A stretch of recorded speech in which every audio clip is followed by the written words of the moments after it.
좋은 아침입니다. 베드로를 통해서 성령의 새 시대에 대해서 처음 한 설교를 저희들이 보고 있습니다.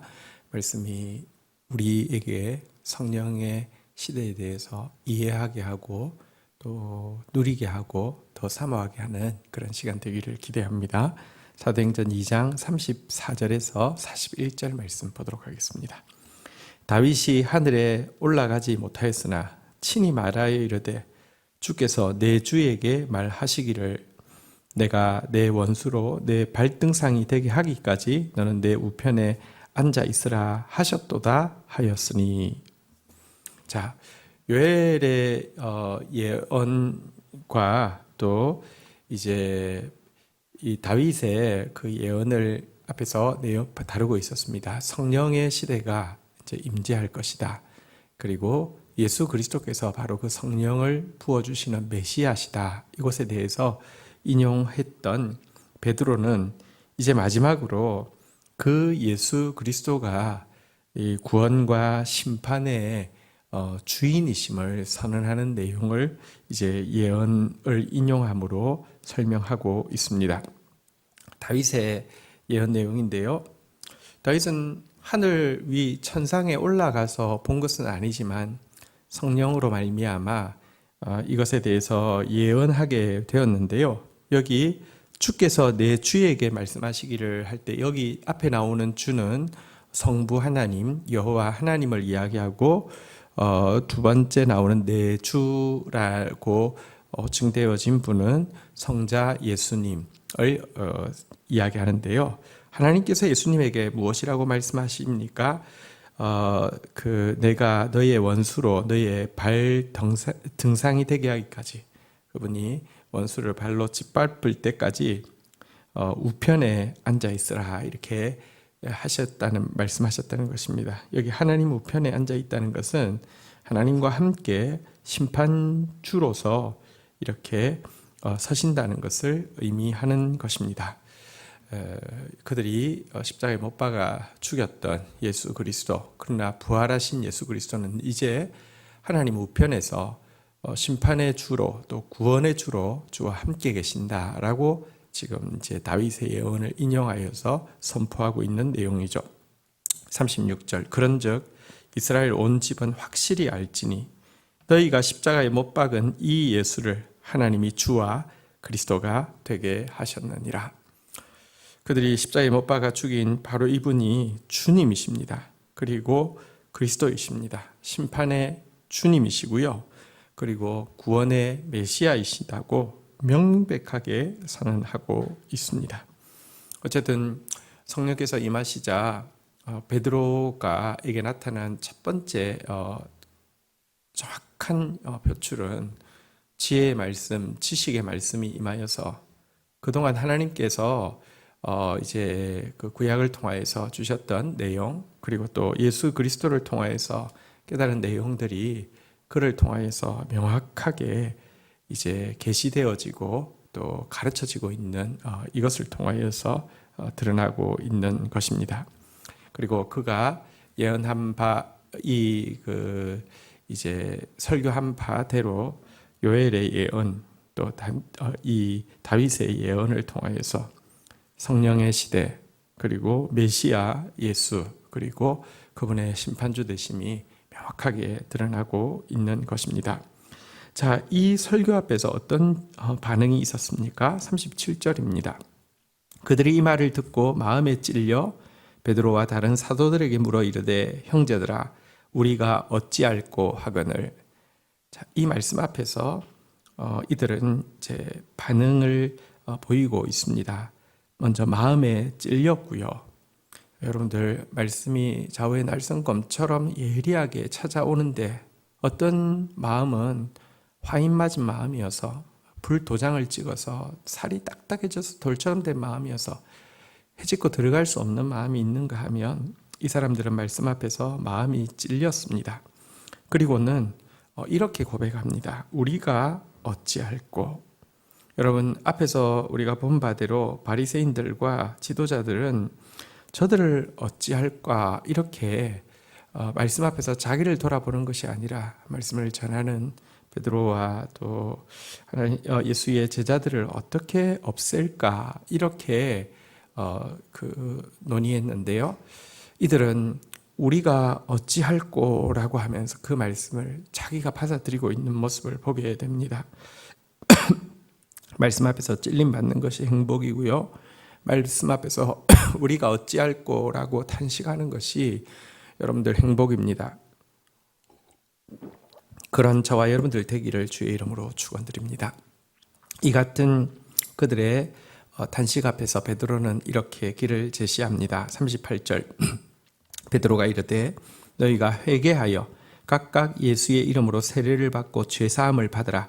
그리하면 성령의 선물을 받으리니.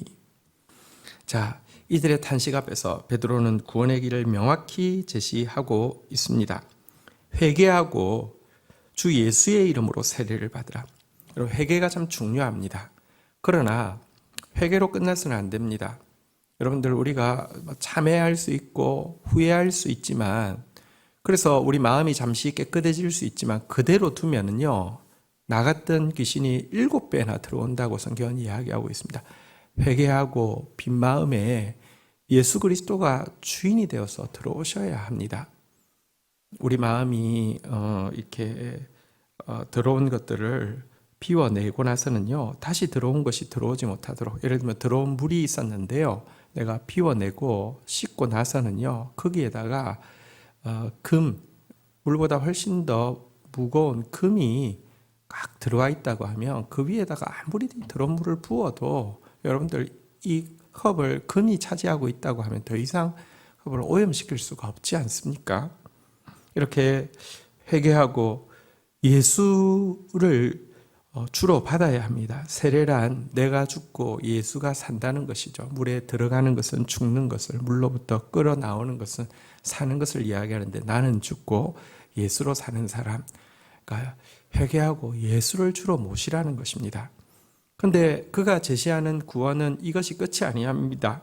다시 자세히 보시면요, 그리하면 성령의 선물을 받으리니 그랬는데요, 그 자에게 이 구원을 완성하기 위해서 이제 성령의 새 시대가 열렸고 그 성령이 임하신다는 것입니다.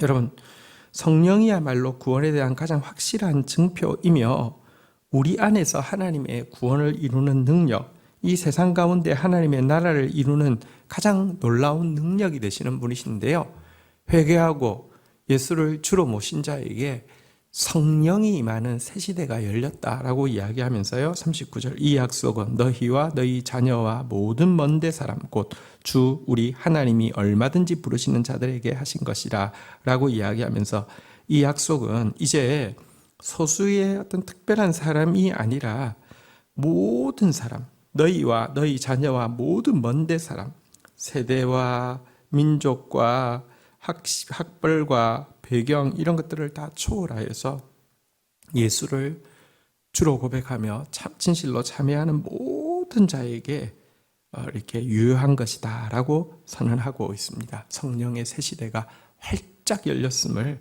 이제 선언하고 있는 것입니다. 40절 또 여러 말로 확증하며 권하여 이르되 너희가 이 패역한 세대에서 구원을 받으라 하니. 여러분, 우리가 살고 있는 시대는 패역한 시대입니다. 악을 자행하고도 양심의 가책을 느끼지 않는 세대라는 것입니다. 악을 악이라고 하지 않고요, 악을 악이라고 하는 사람들을 미워할 뿐만 아니라 악을 선이라고 주장하기까지 하는, 여러분, 패역한 세대입니다. 이 패역한 세대에 가만히 있으면 묻어가지 자기를 지킬 수 없습니다.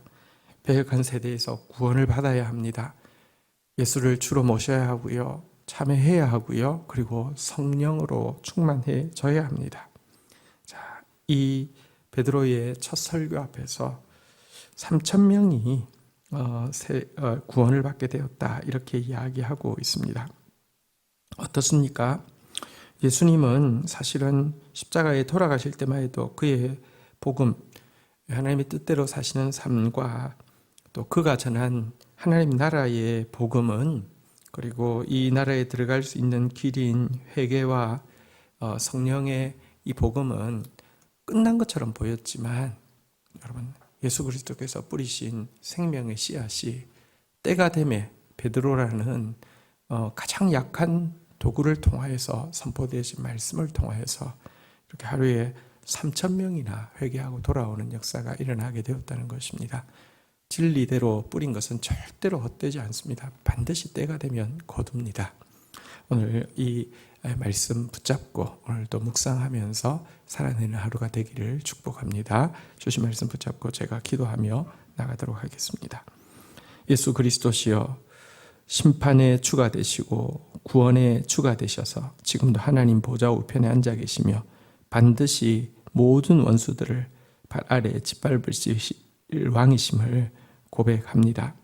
주님, 우리가 살 길은 주의 말씀 앞에 찔림받고 우리가 어찌할꼬 하며 주님 앞에 나아가서 철저히 자매하고 예수를 주로 모시고 성령으로 충만한 것임을 고백합니다.